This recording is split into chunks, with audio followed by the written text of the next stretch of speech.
salah satu evaluasi terhadap pendidikan kita adalah lebih banyak kegiatan menghafal dibanding kegiatan berpikir dan berkreasi.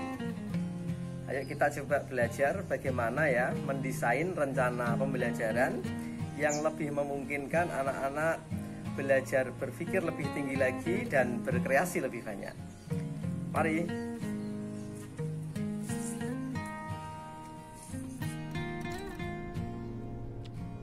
Assalamualaikum warahmatullahi wabarakatuh. Selamat pagi teman-teman mahasiswa. Apa kabar Anda pagi ini? Mudah-mudahan selalu diberkahi Allah, diberikan kesehatan ya. Dan marilah kita gunakan banyak nikmat itu untuk terus belajar dan berbagi kebaikan.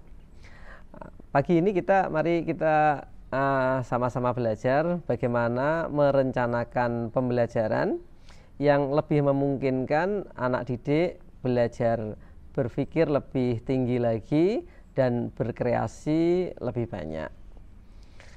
Salah satu evaluasi di dunia pendidikan kita selama ini kan begitu. Kita ini di tempat belajar lebih banyak melakukan proses menghafal ya, menduplikasi pengetahuan dibanding kegiatan berpikir dan berkreasi ya.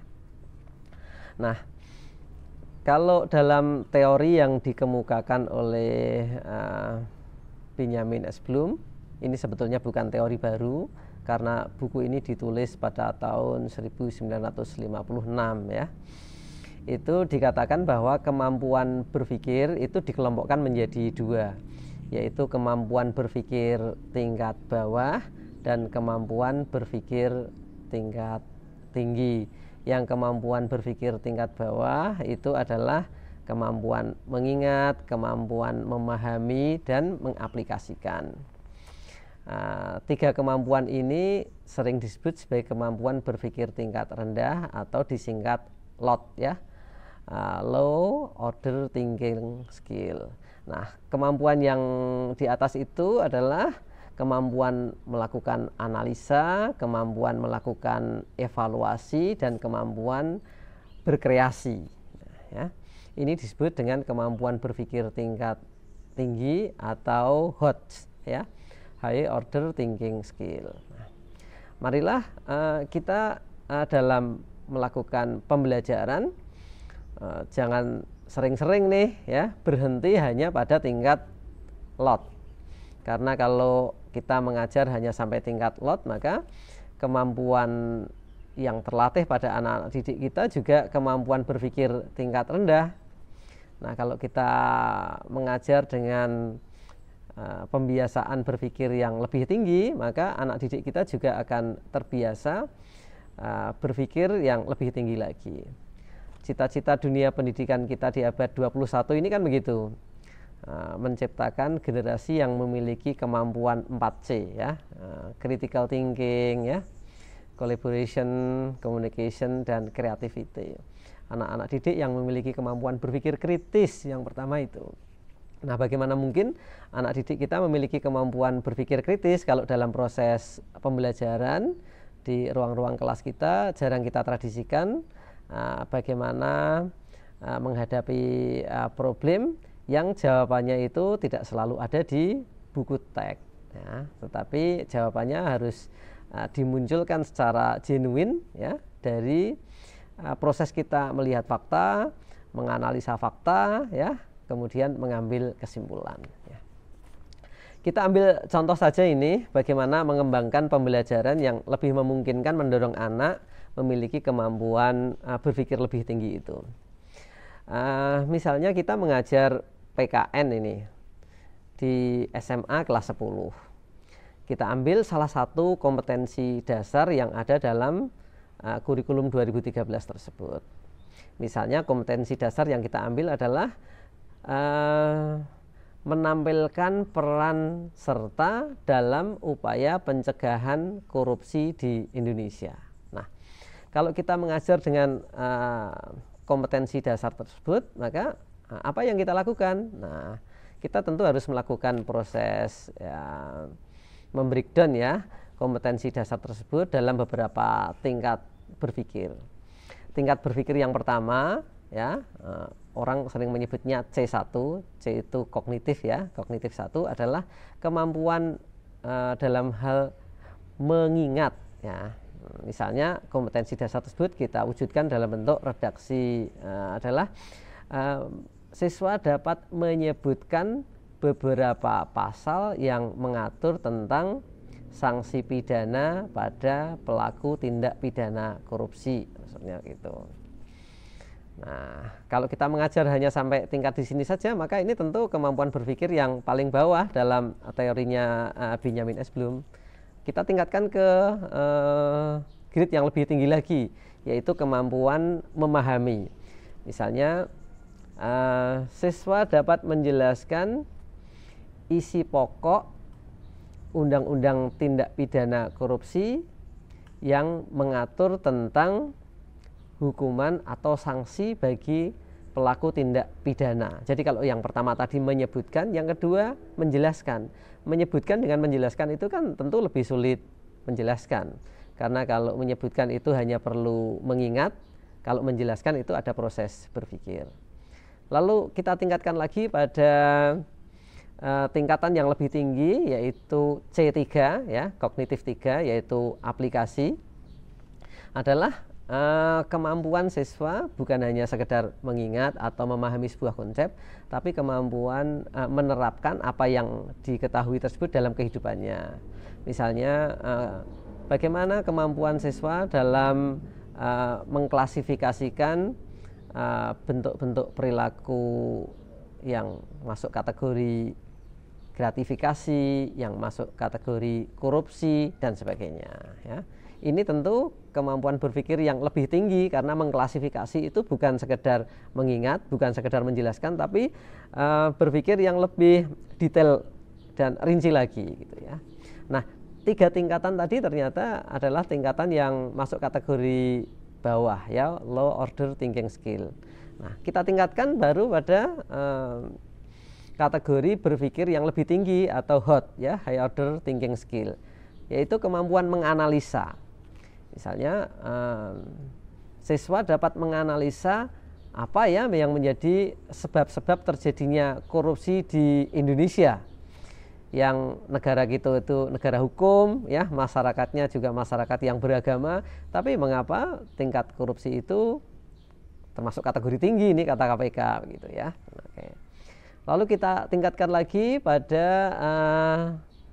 C yang kelima, yaitu kemampuan mengevaluasi. Misalnya adalah siswa dapat menyimpulkan, tentu menyimpulkan ini melalui fase yang panjang sekali, menyimpulkan faktor-faktor utama yang membuat orang itu tidak jera dengan hukuman tindak pidana korupsi. Nah, ya, ini tentu lebih sulit lagi dibanding kompetensi kognitif 1, 2, 3, 4 ya. Nah, yang terakhir adalah kemampuan berkreasi. Nah, kalau kita dengar istilah kreasi itu jangan semata-mata berkreasi dalam konteks fisik ya, membuat benda itu jangan, karena berkreasi itu luas. Kreasi berpikir ya konsep, kreasi berpikir adalah ide gitu, gagasan, itu kreasi. Misalnya C yang paling tinggi dalam taksonomi Bloom adalah kemampuan menciptakan atau mengkonsep sesuatu. Misalnya siswa dapat menyusun rekomendasi model pencegahan korupsi yang lebih efektif di lingkungan tempat kerja. Nah, gitu. Ya. Nah, inilah bagaimana cara yang dicontohkan Bloom dalam membangun kemampuan berpikir siswa dari tingkat bawah ke tingkat yang lebih tinggi. Nah, sekarang kalau dalam proses pembelajarannya sudah dibangun tradisi berpikir yang bertingkat tersebut, maka dalam evaluasinya kita juga jangan berhenti pada evaluasi yang tingkat dasar. Siswa hanya diminta untuk menyebutkan, siswa hanya diminta untuk menjelaskan begitu. Jangan. Kita harus membuat bagaimana antara tujuan pembelajaran, materi pembelajaran dan evaluasi itu linier ya, saling terhubung ya. Caranya bagaimana? kalau dalam rumusan indikator kompetensi itu bersifat kalimat pernyataan, maka dalam evaluasi kita ubah menjadi kalimat pertanyaan.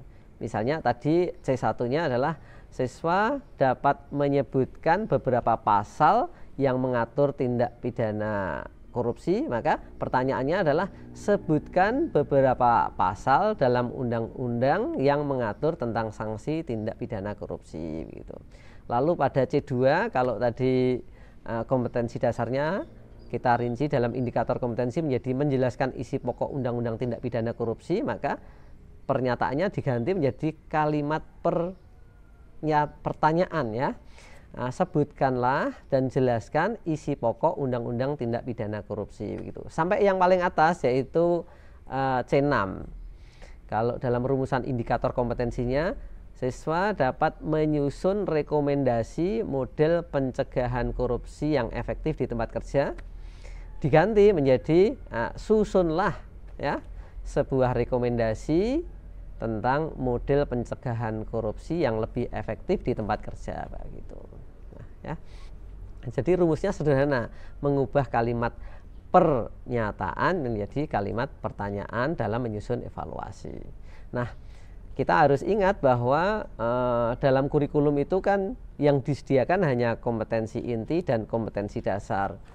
Nah, gurulah yang punya tanggung jawab, ruang untuk mengembangkan indikator kompetensi tersebut dalam mengembangkan kompetensi dasar tersebut dalam indikator kompetensi gitu. Nah, kalau gurunya tidak terbiasa mengembangkan indikator kompetensi, nanti sering hanya berhenti pada tingkat kognisi dasar. Tapi kalau gurunya sering berkreasi ya, mengembangkan kompetensi dasar dalam indikator kompetensi yang lebih tinggi lagi, maka anak-anak juga akan terbiasa berpikir ke tingkat yang lebih tinggi dan berkreasi lebih banyak. Sekali lagi, indikator kompetensi itu adalah domain dan otoritas guru untuk mengembangkannya. Nah, inilah teman-teman teori lama yang sampai sekarang ternyata kita belum semuanya bisa mengembangkan dalam kehidupan pembelajaran di tempat kita yang maksimal. Marilah kita terus berusaha bagaimana membangun sistem pendidikan dengan cara meningkatkan kualitas pembelajaran yang lebih baik. Terima kasih, selamat mencoba. Good morning. Wassalamualaikum warahmatullahi wabarakatuh.